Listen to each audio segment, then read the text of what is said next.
आज आपण मेळघाटच्या त्या कटू वास्तवाकडे पाहणार आहोत, जिथं पावसाळा सुरू असून सुद्धा अजूनही लोकांना पाण्यासाठी भटकावं लागतंय. अमरावती जिल्ह्यातील मोथा गावातल्या आदिवासी महिलांची ही कहाणी आहे, ज्या रोजच्या रोज फक्त एक हंडाभर पाण्यासाठी 1 किलोमीटर चालत जातात.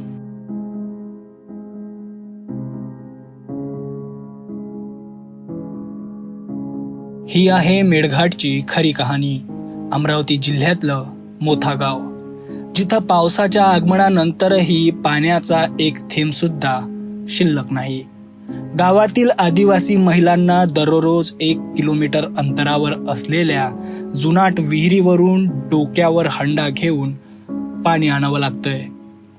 विहिरीचा पाणीसाठा आता संपत चालला आहे आणि पाणी आणण्यासाठी दररोजच्या लढाईत यांना फक्त घोटभर पाणी मिळतंय. शासकीय योजना आहेत, पण त्यांचं कार्यान्वयन मात्र अद्यापही कागदांपुरतंच मर्यादित आहे.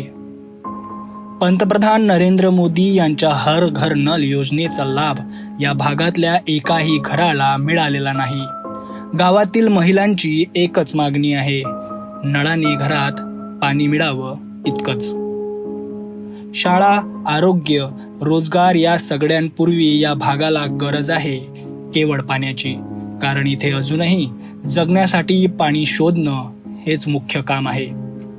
पावसाळा असूनही गावात पिण्याचं पाणी उपलब्ध नाही. पाणी आणण्याकरता महिलांना रोज 1 किलोमीटर चालत जावं लागतं. हर घर नल ही शासनाची योजना मेळघाटात मात्र प्रत्यक्षात फेल. नळ योजना, जलसाठा, विहिरींची देखभाल या भागात होत नाही. शुद्ध पिण्याच्या पाण्यासाठी आज देखील येथील आदिवासी समाज संघर्ष करतोय. मेळघाटचं हे वास्तव सरकारसाठी डोळे उघडणारं ठरावं अशीच अपेक्षा. पावसाळा सुरू झालाय, पण जीवनाचा झरा येथे कोरडा आहे. हर घर नल योजना कधी घर घर नल बनेल? कदाचित याच उत्तरात लपला आहे या गावाचा भविष्यातला श्वास.